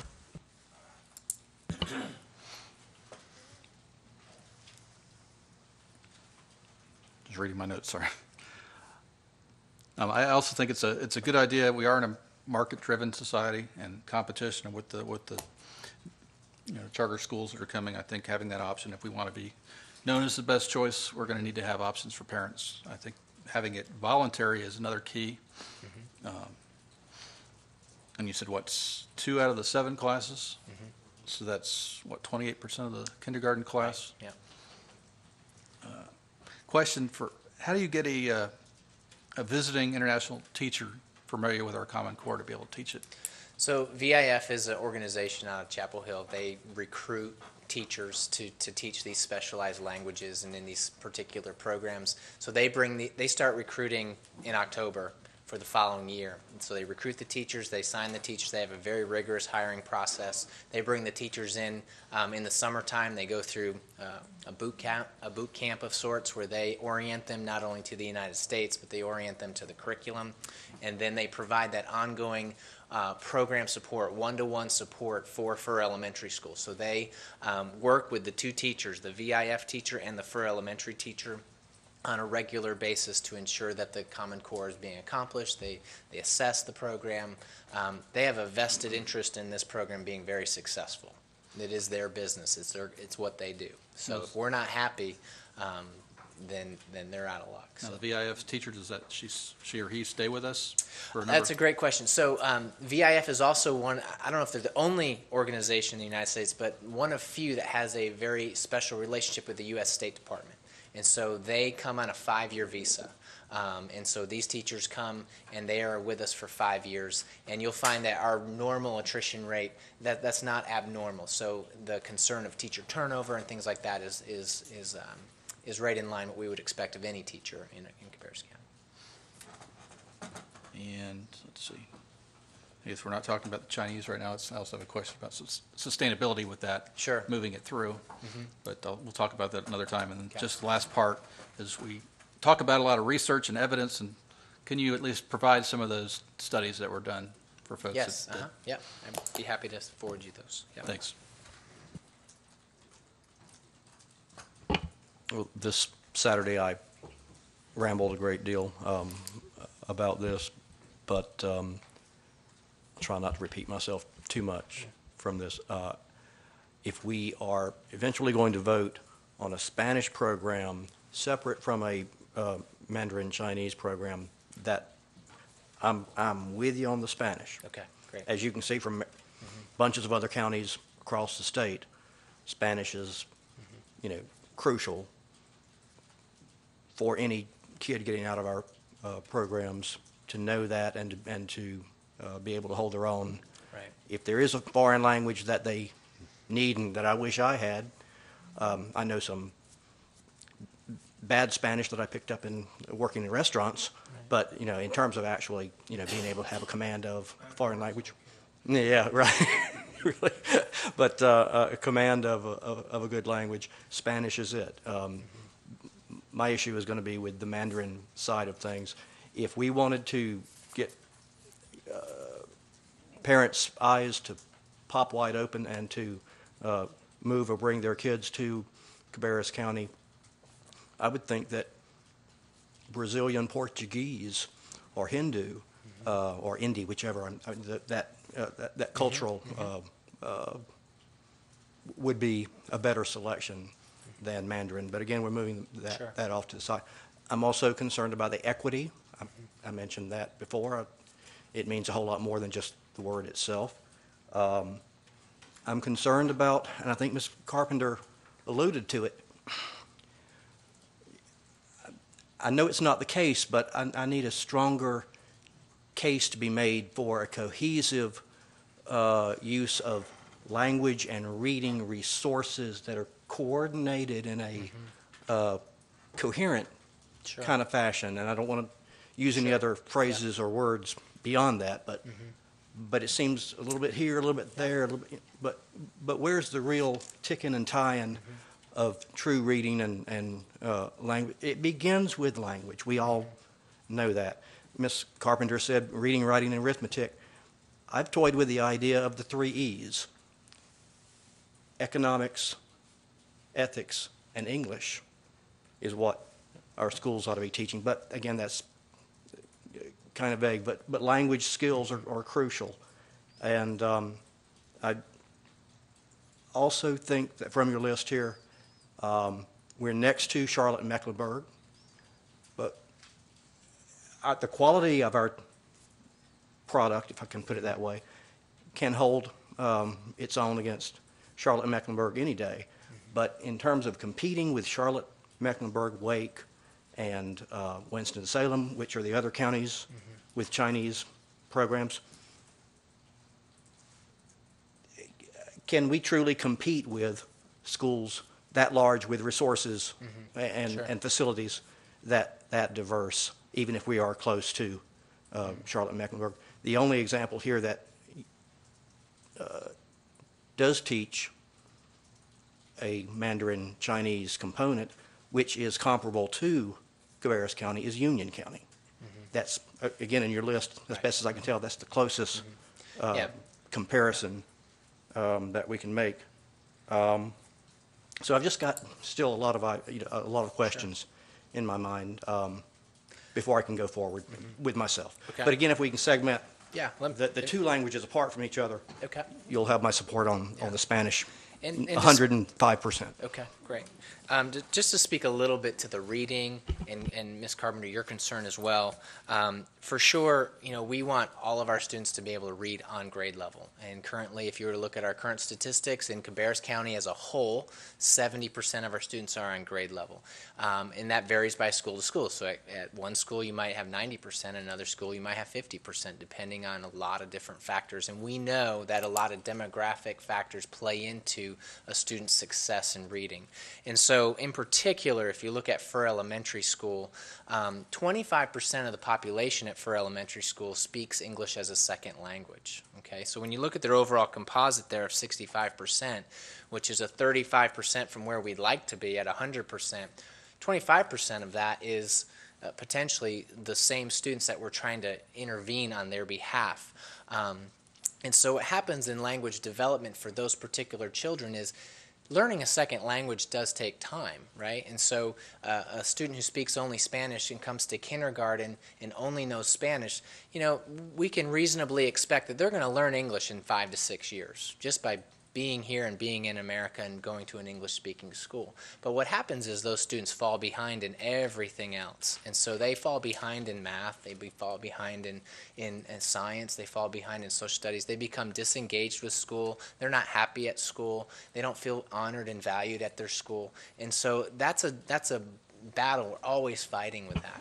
So this is in part an intervention to do exactly what you're saying, is to get everybody to be able to read. And it does take time, obviously, with those students. So that's a very viable question. And I'm absolutely no expert. All of you in here are the experts, and I'm, just talking, I suppose. But it seems that if English as a second language is a designation of a child's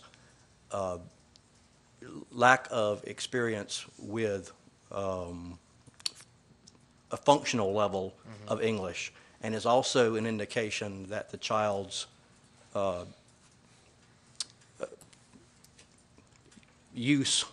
daily use of, let's say generally Spanish, might be considered substandard Spanish, then that's where I don't understand the Chinese. I don't understand. That's why I mentioned the linguistic, cultural parallel to me would be Portuguese somehow. But again, that's philosophical. Philosophical, I guess. But I just do want to see a better coordination of resources. Absolutely. In reading and language, and coherently so, or explain it to me over time. So that I can support, those efforts. Absolutely. Yeah. Thank you, Mr. Harrison. Mr. Phillips. Thanks. First of all, I support your proposal. You won me over. I think some of the key things were it's voluntary. No one's going to be forced to do this.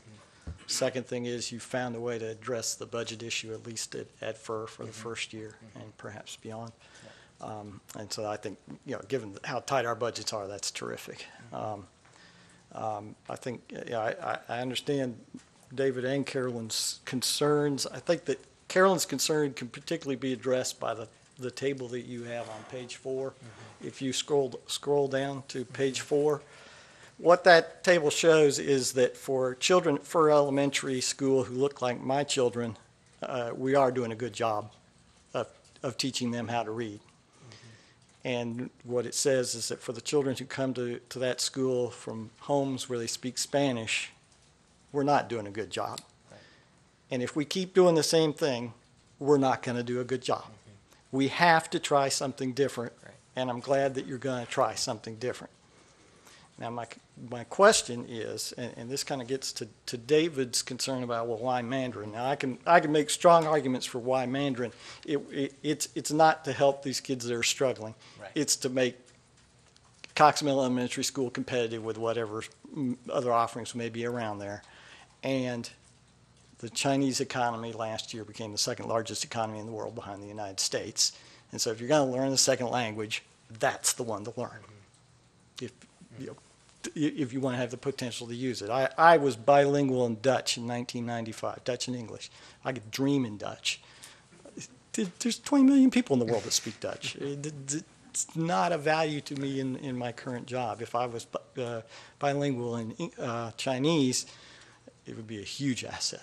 So that's that. But getting back to the question that David has of equity, this ESL score, that's the reason why we need to do this. And if this works, then we need to do it more and more and more. But my question to you is, how are we going to know if it works? Because we don't do standardized tests for kindergartners. Right. So how are we going to know if this is successful after the first year?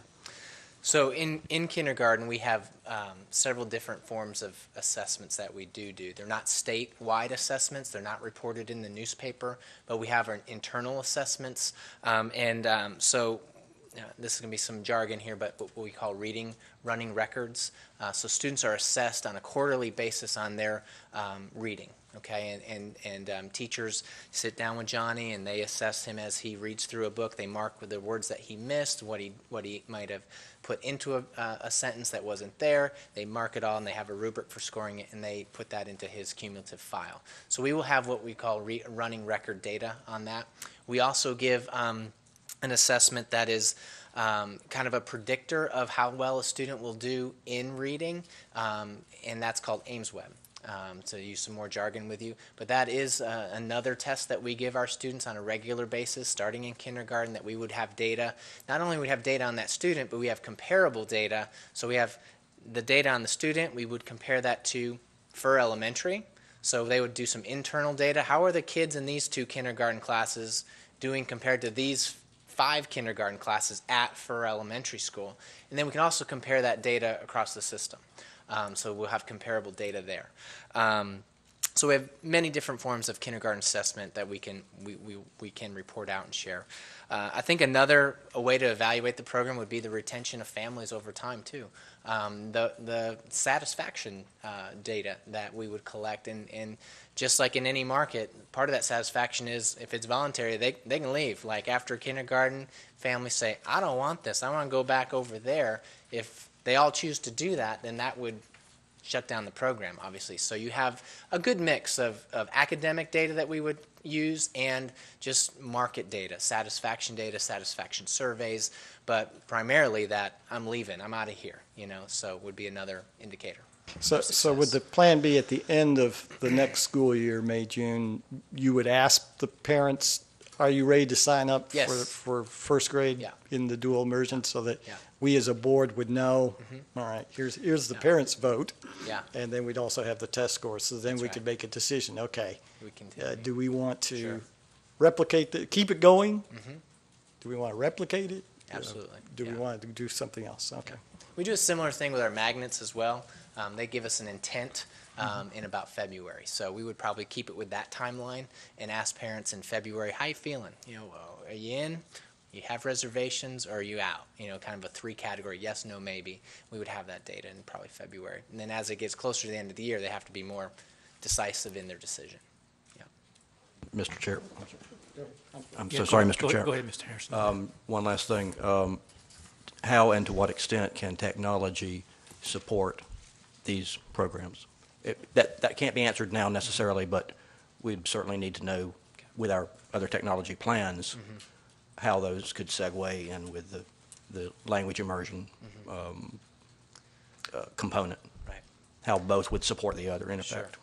And I can answer that because these are kindergarten classrooms, just like any other kindergarten classroom for elementary school. They would have access to the same type of technology. It doesn't require specific technology focus to implement the program, but they would use technology just like any other teacher does. The smartboard, video clips. You walk into a kindergarten classroom, you're going to hear singing and chanting the numbers and those type of things. They would have access to that technology as well.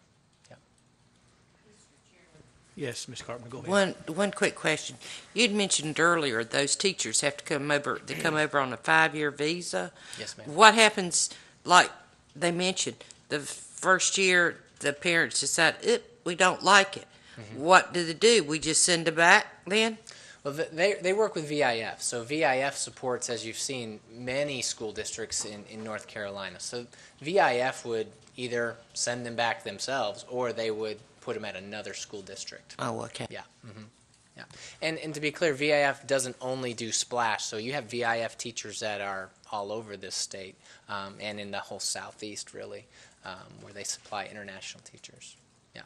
That isn't our problem, to say.